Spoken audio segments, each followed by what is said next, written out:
Hello everyone, and welcome to part 3 of our Tech Team webinar series on the basics of gamma irradiation. Today's webinar focuses on gamma irradiation dose mapping. My name is Sarah Krell, and I'm the Marketing Manager at STERIS Applied Sterilization Technologies. I'll be the host for today's event. Mara Sinescu is the presenter for today's webinar. In her role as Radiation Tech Team Project Manager, Mara provides technical support and coordinates dose distribution and dose validation studies for gamma irradiation. Mara joined STERIS in 2004 as a QS/RC analyst at the Libertyville South, Illinois facility before becoming part of the Radiation Tech Team in 2007. Prior to joining STERIS, Mara had 10 years of experience as a technician and quality assurance officer in pharmaceutical and biotechnology research with the University of Illinois Toxicology Research Laboratory and Neopharm Inc. Mara holds a BS degree from Purdue University and an MLAS degree from Hahnemann University. Following the same format as last week's event, we would like to encourage everyone to submit questions at any time during the webinar. Once the presentation is completed, Mara will answer the questions in the order they were received. You can submit your questions by typing them in the questions field on your GoToWebinar control panel. If you have a question that we don't answer in the time allotted, we'll address it separately in an email following the webinar.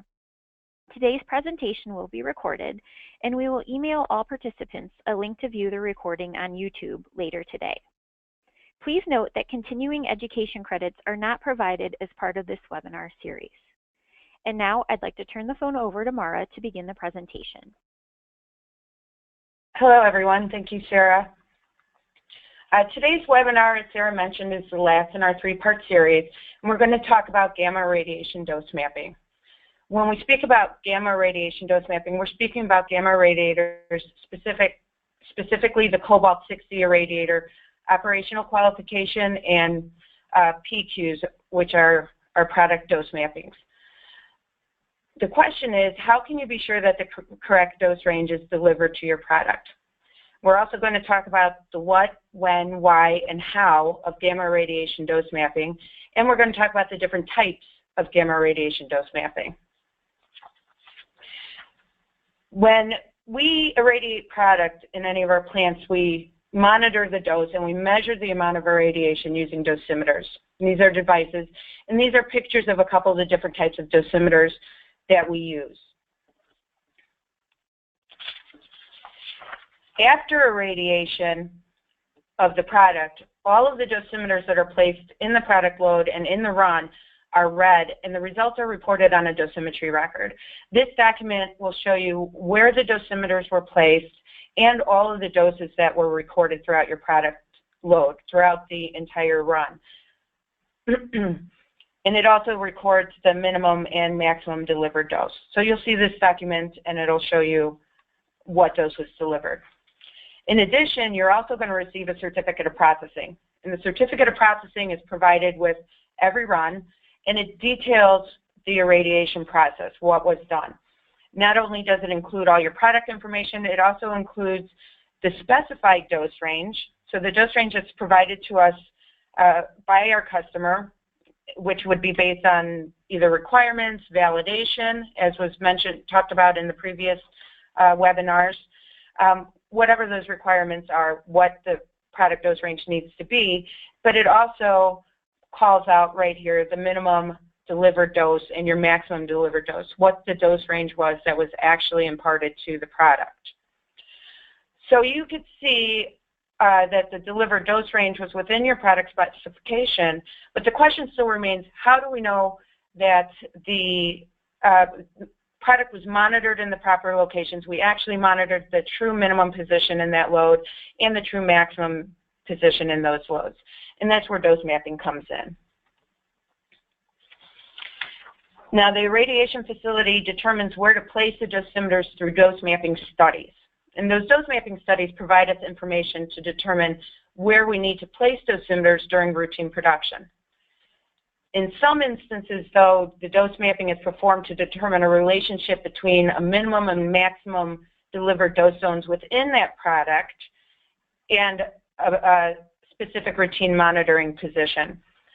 It's typically done only for certain products. We'll discuss it more as we go along. It just depends on the product packaging and some special conditions. Dose mapping is covered in the standards. In the ANSI/AAMI ISO 11137 Part 3 document, it discusses dose mapping to determine the range of doses applied to the product. You need to identify the areas to monitor. Where are we going to place those dosimeters to ensure that the required minimum dose is achieved, to ensure sterility to your product. We have to monitor to make sure that we're within the required maximum dose, that maximum dose is not exceeded. It discusses monitoring of products also that contain masses of material large enough to cause local shielding. So if there's a very high density product, if you have a product that's processed on dry ice or ice packs, or even some lead line product, there has to be some kind of shielding in there. It does discuss that in the standard. AAMI TIR 29 talks about the determination of routine monitoring positions and the use of reference dosimetry. So some of these special studies for some of these higher density products or frozen products that might have to be done. And then the ASTM E2303 Part -11 discusses the data analysis. So essentially with these standards, what you're looking at is 11137 says that you have to do it. PAR 29 gives you more details about doing mappings in different ways of doing the mappings. And then the ASTM standard gives you more of the tools that you could use to do mappings. Gamma irradiation dose mapping is the placement of dosimeters throughout a product or a product load to characterize the irradiator with respect to the dose distribution and reproducibility of absorbed dose. So that's the basic definition of what gamma irradiation dose mapping is.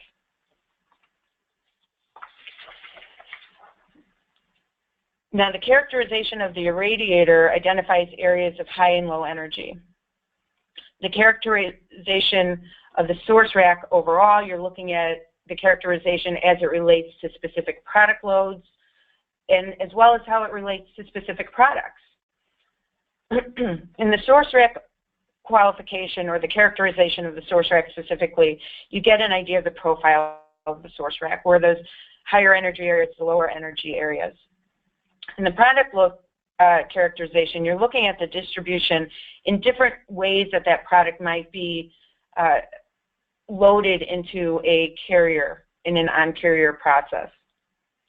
And then for specific products, when you get into off-carrier, or if you have specialized products or high-density products that we've been talking about, that's where you're going to do some dose mappings to characterize how it relates to the product itself as well. All the information that we acquire from the dosimeters that are placed during dose mapping studies, they'll be used for further studies and further information to help us make sure we're monitoring the correct locations.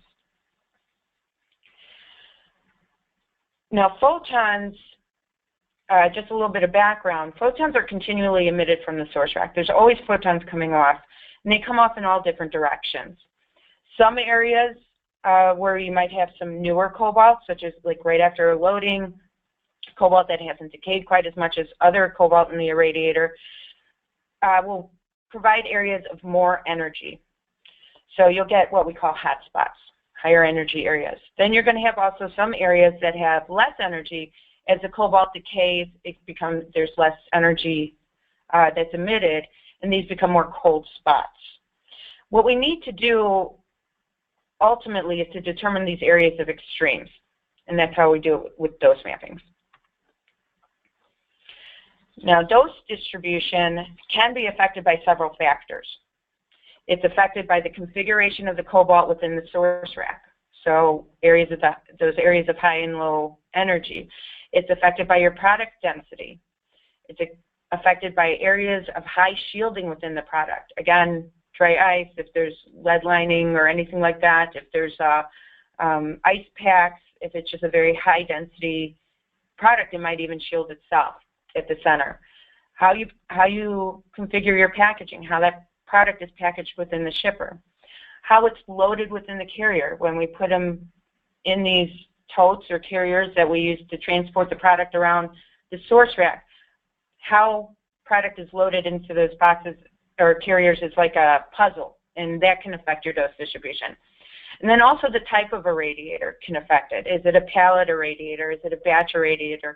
Continuous irradiator? All those factors could affect your dose distribution. And dose mapping is going to identify the effects of the dose distribution depending on all these factors and let us know where we need to monitor the product so that you can be confident that we get the correct dose range. Now, the source rack configuration is a very primary effect on the dose distribution. The locations of the pencils that contain the cobalt with higher energy versus location of pencils with lower energy is where we're going to see some differences in how much dose. So those areas where there's higher energy, and in this picture is a good picture, you can see where there's a brighter blue color, that's a higher energy area, they'll give you a higher dose. And then the areas where there's lower energy, or those cold spots, in this picture would be where it's a little bit less bright of a blue color, little duller, those will be your areas of lower dose. Now the configuration, how the source rack is configured, how those pencils fit into those source racks, is going to be unique from irradiator to irradiator. And that's something key to remember when we're talking about dose mapping. Density and shielding can also affect your dose distribution, as I mentioned. So the energy can penetrate faster through lower density products. You get the same amount of energy on the outside of the shipper as the inside. You don't see any minimum doses driven to the middle of the product necessarily. Higher density products and shielded products, though, we end up with having the energy slowing down as it penetrates the product and gets to the center of the product, packaging. This is going to affect your dose distribution. What you end up with is, because there's shielding the outside of the box, you'll get faster energy going on the outside, and you'll get more dose on the outside at the surfaces of the shipper, but as that energy moves through the box, it slows down, so there's less dose inside at the center of the product. Now, packaging configuration, as we mentioned, is another can affect your dose distribution as well. The more homogeneous the packaging configurations, the more uniform your dose distribution. The energy is going to move through the product more evenly. In the picture on the left there is a picture of very nice homogeneous packaging.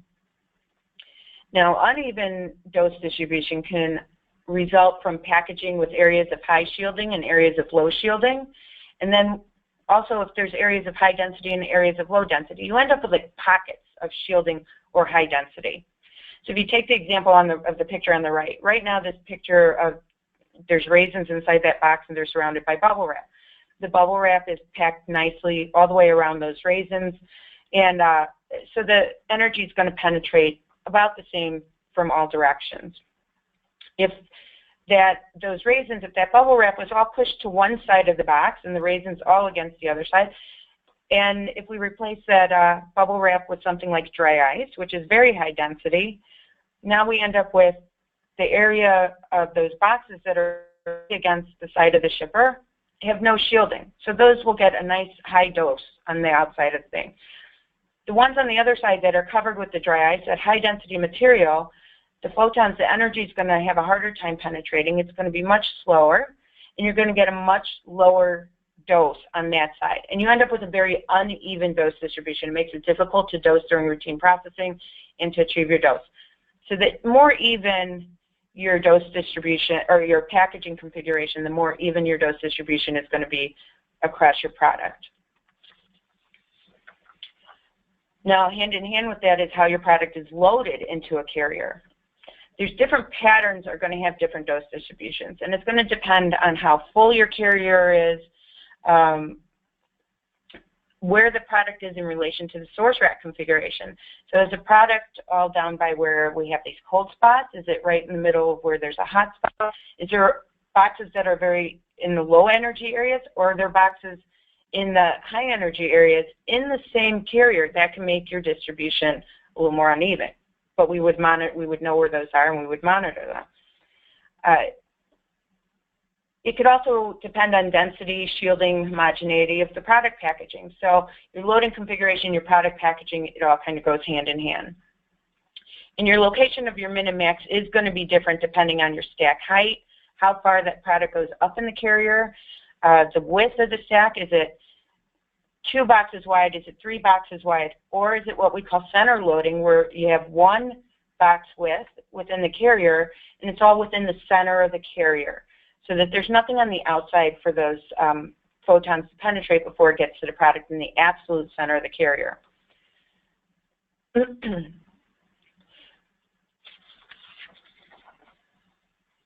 So when is dose mapping necessary? When is it done?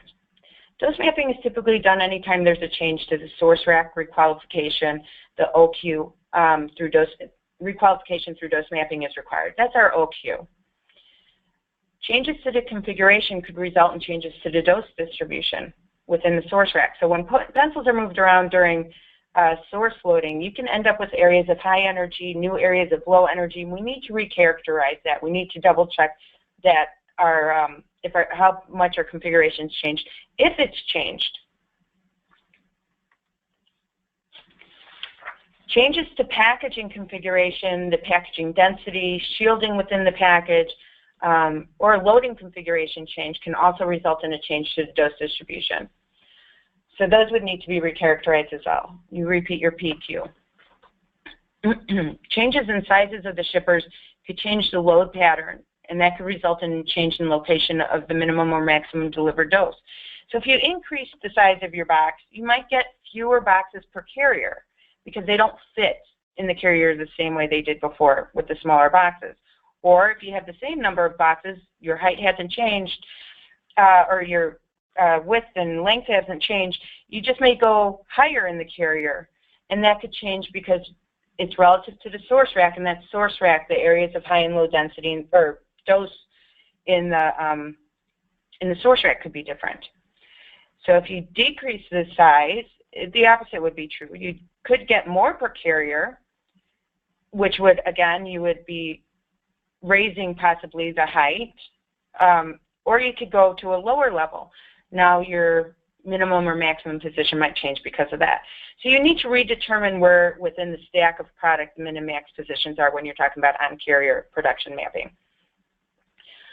Change in density. So a change in the shipper weight could change the density of your product. So if you make it heavier, if you make that product heavier and you increase the density, you're going to get slower energy to the center of the product. So you got a different dose distribution. So you need to requalify and make sure that the min position hasn't changed, or if it has, where it has gone. If you make a bigger box, your box weight is lower, you put less product in it, you could have the opposite effect. You can make it so the energy penetrates faster. You may need to map new product and loading configurations anytime any of these changes are done, or if you have a brand new product.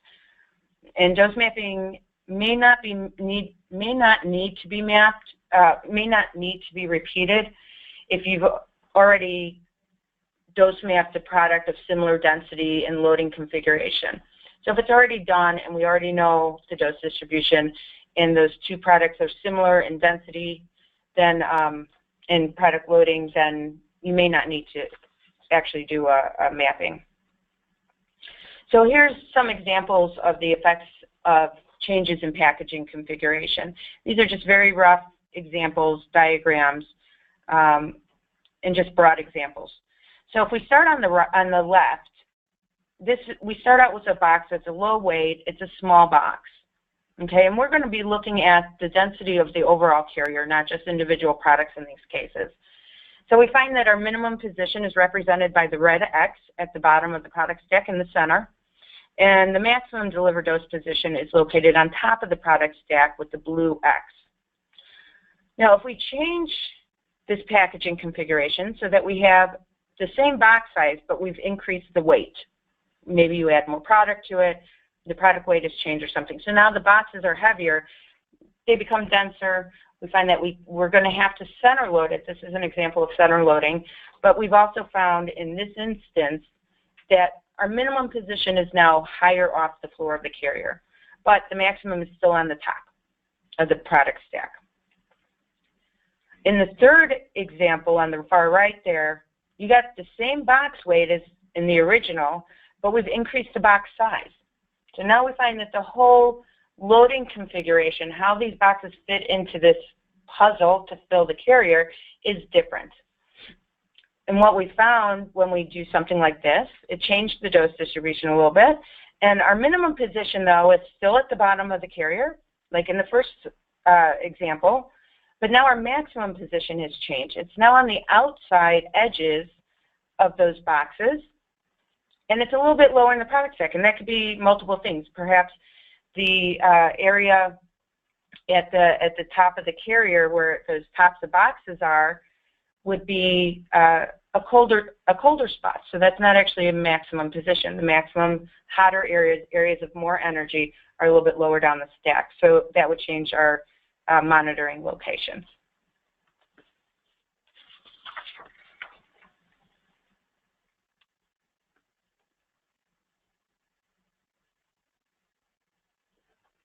I apologize. I'll try to advance the slide here for you. There we go. So products with high density or shielding may need to have special dose mapping studies. And when we're talking about high density or shielding, we're talking again about products that are, possibly large quantities of bulk powders, or perhaps product that's processed with dry ice or ice packs, stuff of that nature where it's very high density, a lot of shielding in the area. And the reason is the shielding, that extra shielding could decrease the penetration ability of the energy, and it could perform, so we end up having to perform special studies to determine the dose to deliver to the outside of the box to ensure that we get the correct dose to the inside. That shielding may require us to compensate with a different dose on the outside to make sure that the center of that product's getting the correct dose. We may also do some special dose mapping studies. It could be done if we find that the routine monitoring position, so the location of that minimum dose, is located in a shipper or in a cooler in an area where there is no product. So if it's just packaging material, we can, we might want to do a special study to make sure that the product's getting dosed, not just the surrounding product or the surrounding packaging materials. Or if it's in a location where you can't access it for routine monitoring. So there's different types of dose mappings. We're going to get into how we dose map and the different types of dose mappings. The first type is for the qualification of the irradiator, basically our OQs, operational qualifications. And it results in an overall profile of the source rack, as we discussed. There's also product load qualifications, which is a type of process qualification, type of PQs. And these are also sometimes referred to as mini maps. And it gives us the distribution and specific load configuration and densities. And we use the information derived from the OQs to determine where to place dosimeters and how to do the PQs. And then there's also reference dosimetry mapping, or reference dose mapping. And that's another type of PQ. And these, are, like I've mentioned, are for high density shielded products and products that are frozen, irradiated with dry ice. And this is the basic process flow of what you're going to see when we do our qualifications, or dose mappings. We start out with the OQ mapping. That's the first step. And we do those, we're filling the carriers with homogeneous material. We're using densities representative of routine processing that we see on a regular basis. From the OQ, we get information to do our PQ dose mappings. And PQ dose mappings are specific for products and product loads. It can be done in carrier, off carrier, or reference dosimetry. And then the PQ dose mapping, from that information, regardless of what kind it is, we get our routine monitoring positions. And that's when we could go to routine processing. We know where to monitor these products on a regular basis. We'll start with on-carrier operational qualifications, on-carrier OQs. The carriers that we use for during routine processing, during the OQs, we fill them to capacity, to design capacity. So they're 100% efficient, and we use materials of homogeneous density. Excuse me. We dose map at least two densities that are bracketed densities of bracketing the densities that are typically processed during routine production. So we're looking at a low density surrogate, low density materials like low density foam, and then a high density, excuse me, a high density such as high density cardboard. Now you could do additional PQ runs, which would be possibly an intermediate in there to better bracket and get a better idea based on what is being processed on a routine basis. And these studies are typically done behind the scenes. They're automatically done after source loading or whenever a source rack is configured. In the OQ studies, the dosimeters are placed in a specific three-dimensional pattern throughout the carrier, and each position is uniquely identified. That way, we know when we get the results, we know exactly where the dosimeters were placed relative to the carrier, and it can be reproduced. We know that if a position is found to be the minimum position, we know that exactly where to place it when we go into a routine production.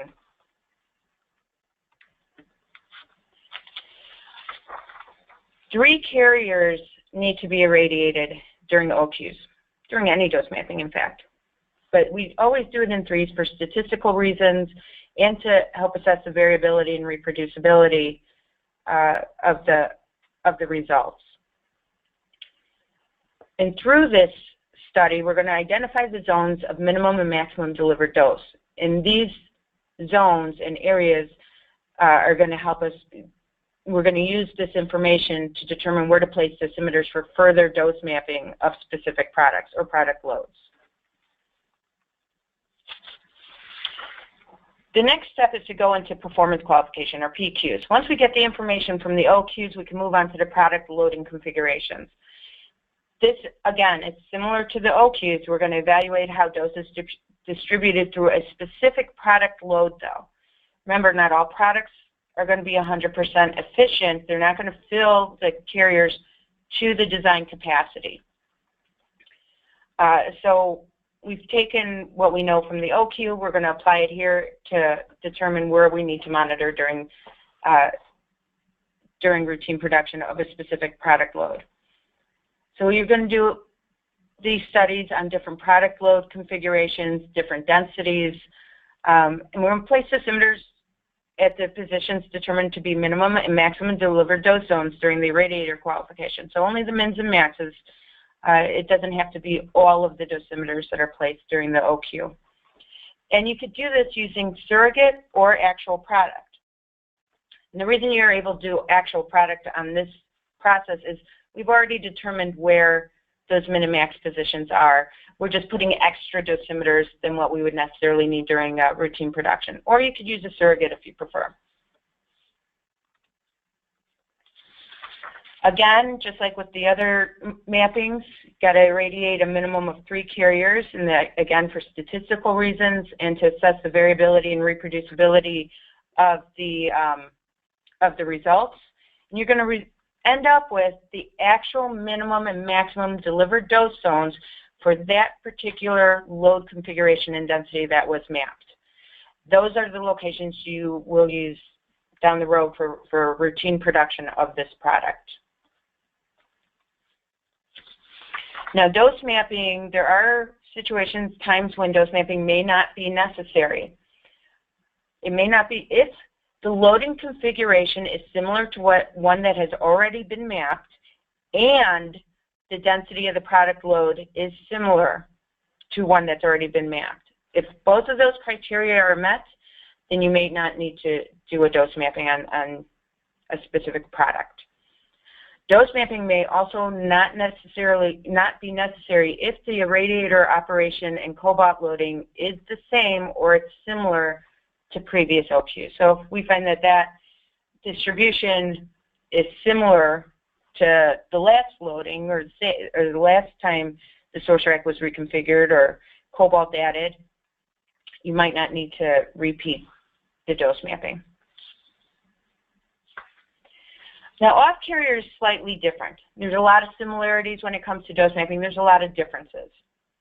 It's similar to on-carrier qualification dose mapping, so on-carrier OQs, because you got to dose map at least 2 densities that bracket the densities that are typically processed.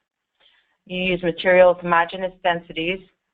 But in this case, because there are no carriers, you're going to map individual cartons of various sizes and densities, or individual surrogate product of various sizes and densities, as opposed to a whole product load.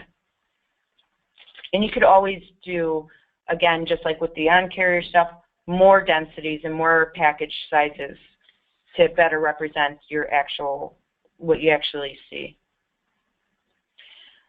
Just like with the on-carrier OQ, the dosimeters are placed in a specific 3-dimensional pattern throughout each carton now, because we don't have a carrier, so it's got to be an individual carton. And again, each position is uniquely identified. So this is an example of how you might place dosimeters throughout the carton to determine where the min and max positions are. Again, just like with everything else, everything's irradiated in triplicate for statistics and to assess the variability and reproducibility of the results. And then from these studies, just like for the on-carrier studies, you're going to identify zones of minimum and maximum delivered dose and use these areas to place dosimeters for routine production.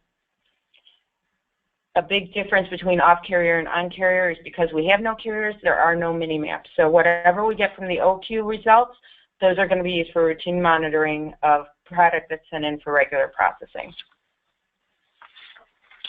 Reference dosimetry is different. It's very different. Again, it usually like high-density product, shielded product. Some examples of these types of products is I talked about a little as we've gone through here.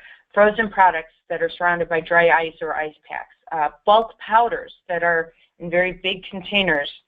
You know, the product on the outside could actually be shielding the product at the center of that container. Lead shielded products. All of those are products that are harder to dose to make sure that we get the dose to the center of the product. And that's when we have to do these special studies to make sure that we're capturing the actual true minimum and maximum delivered doses. These studies can be done either on carrier or off carrier. And it's the same essentially, the same principles essentially.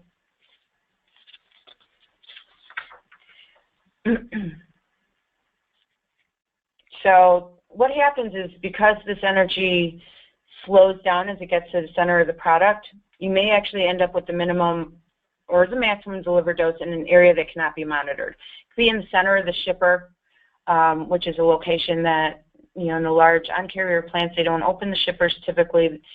We don't want to risk any damage to the packaging or any contamination.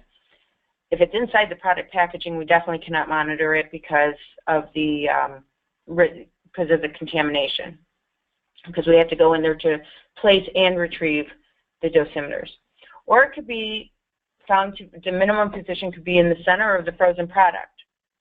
And what happens is a lot of these dosimeters are influenced by temperature, and that could affect the measurement of the absorbed dose in the presence of frozen material. As we mentioned earlier, what happens with these highly shielded products, high-density products, is you end up with a faster energy on the outside of the product, slower at the center of the product. And we need to ensure that we're capturing the min and max dose to the product itself, especially at the center or at the places that are going to be highly shielded, not just to the surrounding material, not to the bubble wrap, not to the ice, not to the cooler. When we do reference dosimetry, we place 1 or 2 dosimeters on the outside of the product or the product stack. And these are called reference dosimeters or reference positions. They could be anywhere within that product configuration. So it could be on the outside directly on the side of the box, like in the picture on the left, which is an off-carrier, would be an off-carrier mapping, or it could be on the bottom of the product stack.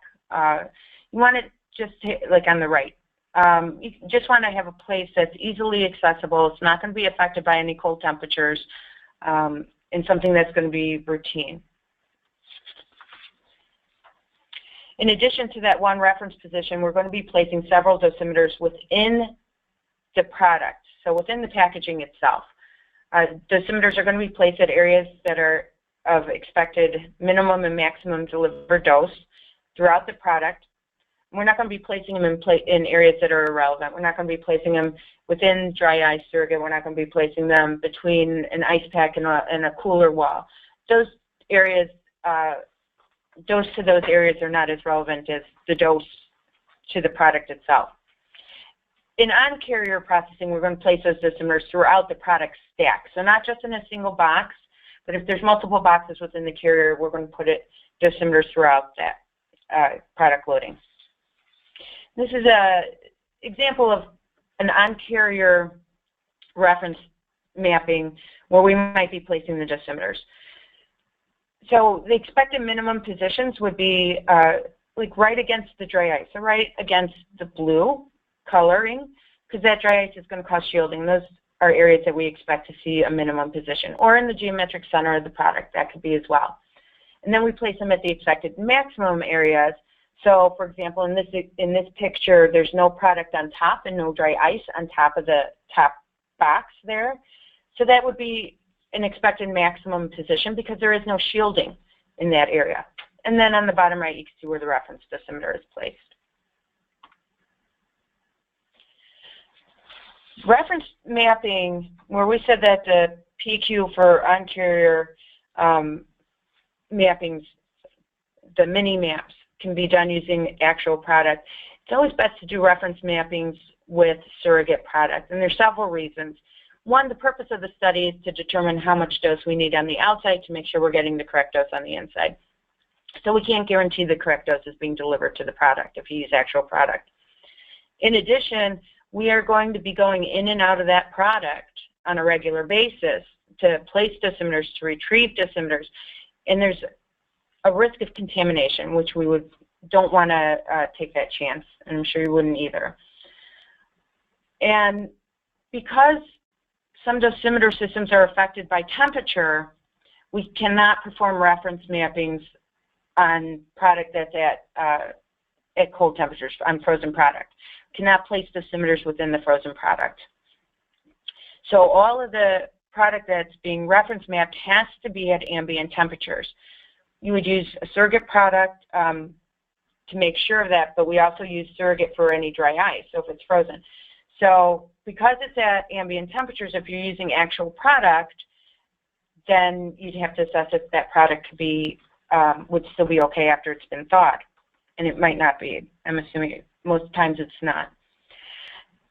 Then the additional issue is that we have to irradiate everything in triplicate. So if there's only enough surrogate to fill one box or one carrier, it would have to be, that product would have to be irradiated multiple times, and then you get into a cumulative dosing effect.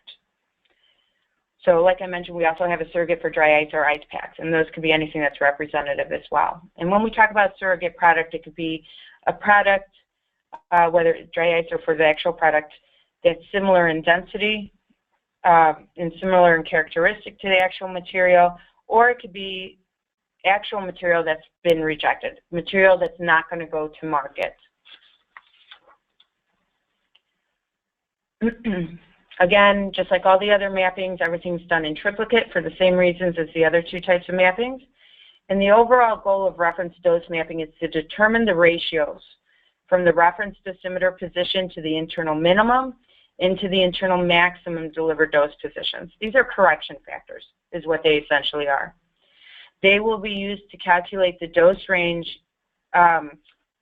needed to be delivered to the outside of your box in order to achieve the correct dose on the inside. Since we're calculating ratios, the packaging and loading configurations are critical. If we change the packaging and loading configurations, then we end up with changes to those ratios and changes to correction factors. And another thing that, because we're looking at ratios, that we want to make sure that we understand that the dose range used for these mapping studies is irrelevant. It does not have to be your actual product dose range. We're looking at the ratios. We're not looking at the dose range itself. Now, as I mentioned, the product configuration must be identical from dose mapping to production and from run to run. It is critical that these packaging configurations do not change. This includes the configuration of the dry ice or ice packs in relation to product and the type of dry ice. So if it's blocks or pellets, that will make a difference. So what you need to do is establish the final product configuration prior to the start of the reference dose mapping studies. Make sure you have everything in order. How much dry ice is going to be there at the time of irradiation, type of dry ice, how much product you're going to be put in there. The more symmetrical your packaging configuration, the better the dose distribution, the better your results for reference mapping are going to be. Now, if you find that when you go to send in product for irradiation that there's not enough product available to fill the shipper, say if you needed 10 units but you only have 5 units available to be irradiated at a time, fill the rest of the box up with surrogate product to keep that packaging configuration consistent. The loading configuration is also critical, as I mentioned, again because of the ratios. Prior to the study, the loading configuration is going to be determined, and you always have to have identical loading configuration during routine processing as what you had during the dose mapping study. You cannot process partially filled carriers if the product was reference mapped. Just like with the packaging configuration, if you don't have enough shippers, full shippers to fill the carrier per the loading configuration, you can send in dunnage material, boxes that are filled with surrogate product the same way as what it was during the dose mapping to use to fill the carriers. In the end of reference dosimetry dose mapping, we're going to end up determining the average minimum internal delivered dose and relate it to the average dose at the reference position. This is your reference to minimum ratio. You're also going to determine the average maximum internal delivered dose and relate it to the average dose at the reference position, which is your reference to maximum ratio. And these ratios are going to be used, as I mentioned, to calculate minimum and maximum doses to the reference position in order to make sure you're getting the correct dose to the inside of your box. During routine processing, the dose to the reference position will be reported on your certificate of processing, and you can use these ratios to back calculate based on that reference dose what was delivered to the product, the actual dose delivered to the product.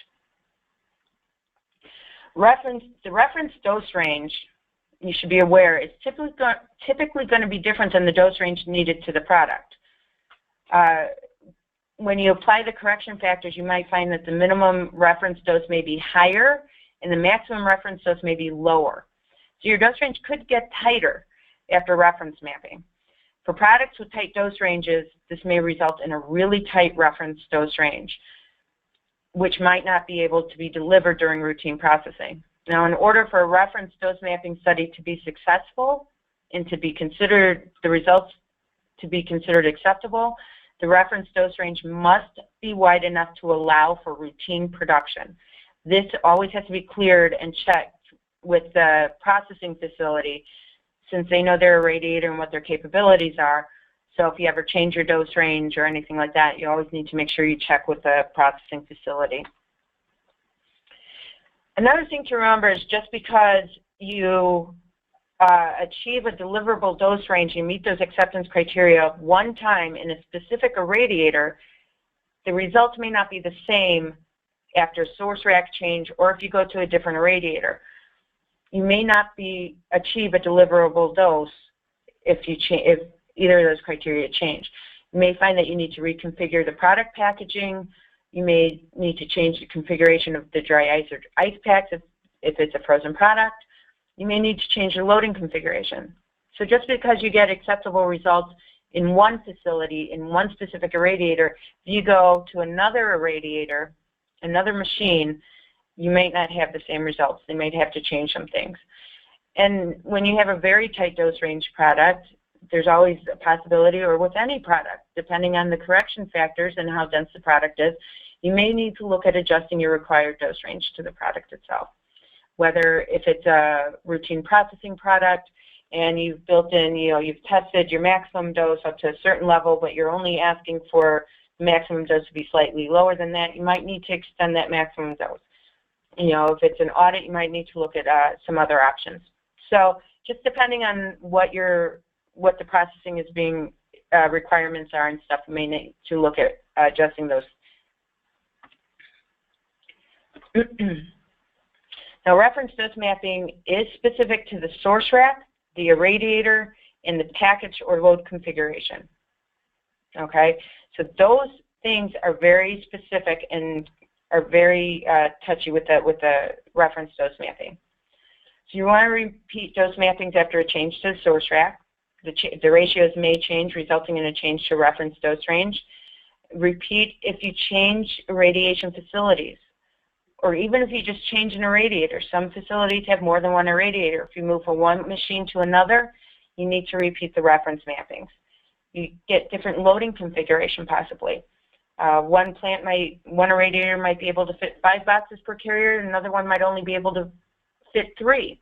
And the source racks are going to be different. Those areas of high and low density, dose, high and low energy are going to be different from source rack to source rack.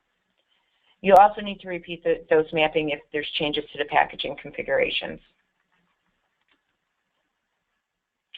So in summary, gamma irradiation dose mapping is used to characterize the irradiator with respect to the dose distribution and reproducibility of absorbed dose. It's performed by the irradiation facility to qualify the irradiator after changes to the source rack, so OQs. And individual product loads are dose mapped by the facility, again, after changes to the source rack, or if necessary, changes to the product packaging and the loading configurations change. That's your PQs. The results are affected by product density, product loading configuration, source rack configuration, and the type of irradiator. And then high density or shielded products may require more involved reference dose mapping studies. So the overall final result of Cobalt-60 irradiator operational qualification and processing qualifications, your OQs and PQs, your product dose mappings, is the establishment of routine processing conditions. So ultimately, all this dose mapping, regardless of the kind that we're doing, we're going to end up with where do we monitor the product to make sure that we're capturing the minimum delivered dose without exceeding the maximum delivered dose. Once we know that information, we monitor the product during routine processing. All that information gets reported. Your min and max positions in the locations are reported on your dosimetry records. Min and max positions or delivered doses are reported on your certificate of processing. And that's how we end up coming to be able to report and know that we've actually monitored those products properly.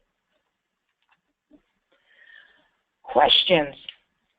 All right, Mara, we have a few questions that have come in, so I will read them off to you here in the order they were received. So the first one says, we have a very small dose range for our product of 25 plus 2.5 kilogray. If a batch was smaller than usual, would you recommend the use of dummy product within the box in order to maintain an even dose? The more uniform the dose, the more uniform the packaging, the easier it is to get a better dose distribution. However, with that tight of a dose range, if it's a reference mapped product, if the product's already been reference mapped, then you have to use surrogate product to be able to get to make sure the correction factors are still the same. There's no effect on those ratios. For routine monitored product, it depends on how dense it is. If you have only a certain size box, yes, it's always better to fill it, just so that there's not a lot of air gaps. You don't want something where, you don't want to be in a situation where there's a lot of product in one area and then nothing but air. It's always better to make your box fit the product. So you got a good, maybe a little bit of bubble wrap for shipping protection, but not big pockets of low density or even high density packaging. But if it's a reference map product, then it is a very different situation, and you absolutely have to fill the box with surrogate product. Okay, next question. When determining minimum and maximum position or dose during mapping, are statistical tools used like ANOVA, or are the discrete min and max considered the cold and hot spots? Everything's done in triplicate. So we do take the average at each position to determine, and from there we determine where the min and max positions are. We do look at a sum of squares value to determine if there is reproducibility, if there's variability within the process from one run to another, and we'll go with that. We could also look at, there's also ways to look at equivalency. There's, within a certain percentage, we look to see if there's equivalent, statistically equivalent positions. Beyond that, I'd have to go back and look at if there's any statistics. And I could definitely, if that person wants to email me, when he gets my email information, I could look into it. I'd be more than happy to look into further. Okay, next it says, you mentioned that powders and dry ice are high density. Thinking out loud, water is used as a shield for the cobalt source, so I assume that water would be considered even higher density than dry ice? Water is used as a shield for the cobalt. So when we have to do maintenance or we go into the irradiator to move product around, for any reason we drop the source rack in a pool of water. And that's correct. And that is enough to shield that cobalt from providing any exposure to any of the people that have gone into that source rack. Now, dry ice is actually denser than water. If you drop that dry ice in a glass of water, it sinks. So it's denser than water. It's a little bit different in that with dry ice, especially if you're using pellets of dry ice, you do have some air gaps because they don't fit perfectly. When you get into blocks of dry ice, it's a lot more shielding. It's a lot more uniform shielding, so it's a little bit different. But yes, water is very high density as far as the irradiation is concerned. So when you have bottles of water or something similar in density to water, it does cause shielding of itself. So that is something that is concerned. Okay, what happens if you have a very thick cardboard box lined with styrofoam? Does this cause any issues? Styrofoam is very light density. You remember we use that for our low density, we use different types of foam, a very low density foam for our OQs. And cardboard is easily penetrated. Even if it's thick, it is easily penetrated. It's not considered something that would be a concern for shielding or density effects. Okay, what do you do if you have dose mapped with, for example, 7 boxes in a carrier, but you only have 3 boxes to sterilize? If you use the same dose map as for the 7 boxes, I would expect other mins and maxes? Yeah, there's 2 different things to talk about in this. Again, with the reference mapping, if this product was reference mapped with 7 boxes per carrier, because we're looking at ratios and making that association to a specific position within the carrier, you would always have to have 7 boxes per carrier. And what you would do is just fill up some boxes with surrogate product, configured the same way as the standard product, just to fill up the carrier to make sure you have the same shielding effects, the same distributions. Now, if it's not a reference mapped product, then there are ways and studies that are done to monitor partially filled carriers. So that can be done where those monitoring positions would be documented. But there's always an option. If you wanted to send in a full carrier all the time, you could send in a full carrier all the time. So that's not an issue. Okay, next says, what would you use as a surrogate for locally dense products like hip stems? That I would actually, that's a better question to discuss offline. There's lots of different things, ideas that you could play with. It's hard for me to say this is a really good surrogate. I don't know the product well enough to discuss it, but I'd be more than happy to look at the product and with the photographs or product examples or something like that and try to help brainstorm some ideas on that. And that goes for any surrogate type questions. Okay, next question says, can you provide an example of product that would be sent with dry ice? Oh my goodness, there's all kinds of products that are processed with dry ice. from tissues to serums to maybe a pharmaceutical or something. There's all kinds of stuff that's processed with dry ice. It just depends on the product. And again, it goes back to, when you're talking about doing your validation, if you're, looking at the effects, you have to determine the effects of irradiation on your product, and that can be, sometimes dry ice or ice packs can help minimize certain effects. So there's lots of different products that can be done with dry ice.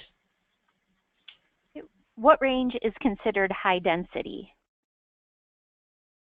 That depends on the facility. Different facilities have different capabilities, so I can't give you a hard number right off the top of my head. So that's something that you would talk to the plant about. I will say, though, like we were just talking about the water and the dry ice densities, so as you get closer to a density of 1 gram per cc, you're definitely getting into our really high density, difficult to dose type products.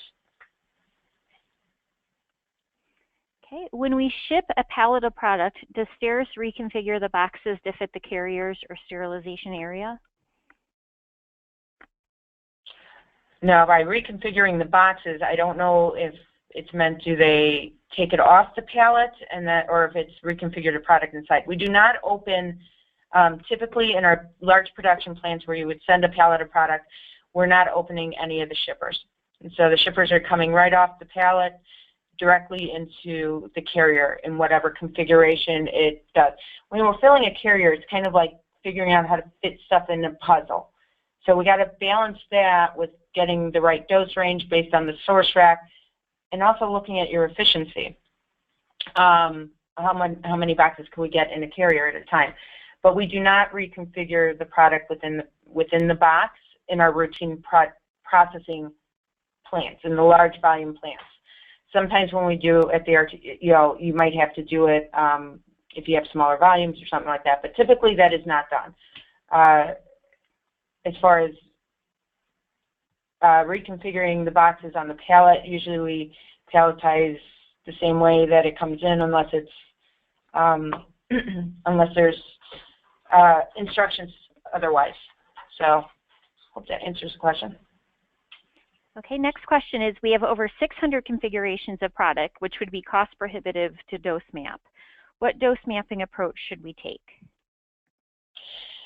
Again, if we're talking about reference mapping, now if it's a product loading, a mini map type situation, then that would be done based on by the plants themselves directly, based on your box size and everything else, and they're able to figure that out. They're not going to do 600 dose mappings. It goes by how the carrier is configured. Now, for reference mapping, when we have situations like that, you can actually do what's called a bracketed map, where you look at your extremes. If product is packaged similarly, but you end up with some different packaging configurations. So it's very similar, but there's differences in density. Then we could look at combining some of these, dose mapping the two extremes, and then combining those two results into one dose range. Now, the criteria for that is product has to be packaged similarly. The loading specification has to be the same. So you have to have the same number of boxes in the same configuration. So the boxes end up having to be the same size. And we can do that. And it's just something to look at if the products are similar. All right, the next question is related to a previous one. How do I determine if my product is high density?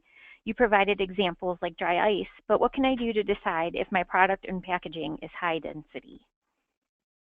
I think the best thing to do would honestly be either call the tech team, and we can help you with that, or call the facility, because they're going to want to look at not only your specific product, but in like the large plants, they're going to want to look at how the load configuration is. So we could look at it, we could say, we could calculate the density, look at the bulk density of the carrier, say, you know what, this is really high, there's a lot of shielding. Sometimes you're able to overcome the density within the carrier just by doing that center loading so that there's only one stack of product up the center of the carrier. There's nothing on the outside shielding it. Sometimes it becomes a little more difficult and that product is going to be higher density. But I would definitely feel free to contact a member of the radiation tech team, or if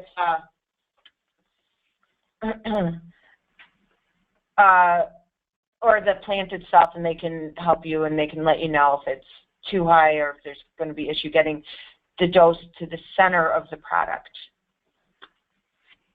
Okay, the next question says, how will electrical components such as nickel cadmium batteries react with sterilization? Batteries with nickel cadmium, you know, that is a question that I am not sure of the answer of. I would want to defer that, and we could look into it. I could look into it, or you can contact us offline because I don't know the answer to that offhand. All right.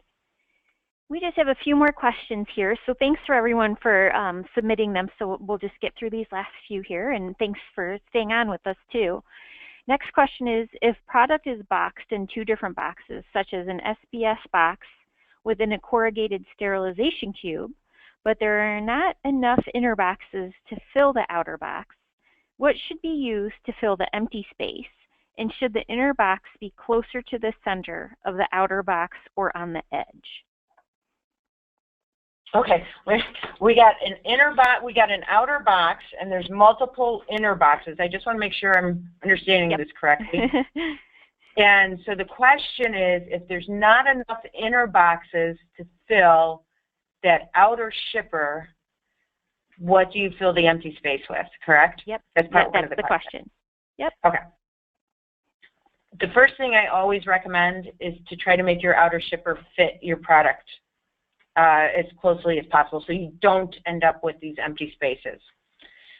If you have to have empty space for whatever reason, I would fill them with, I would take the product, the actual product, I would recommend putting it more towards the center and filling all the way around it with bubble wrap or something to that effect, just to make sure that the distribution is even all the way through.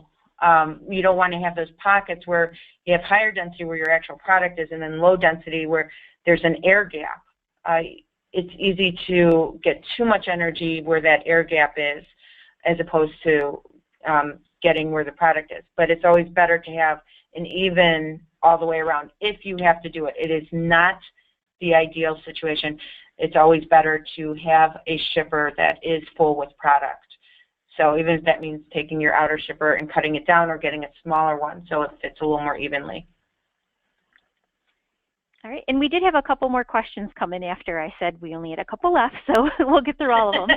And hopefully I don't butcher this next one too much. It says, would you consider polyether sulfone polymer material to have a shielding effect? Can it be used to wrap or use as spacer without affecting the dose delivery? That one I'm going to have to, I hate to say I'm going to have to defer on that one because I am not familiar with what that polymer is. Typically plastics are low density, but I don't know this one enough, and I would want to check.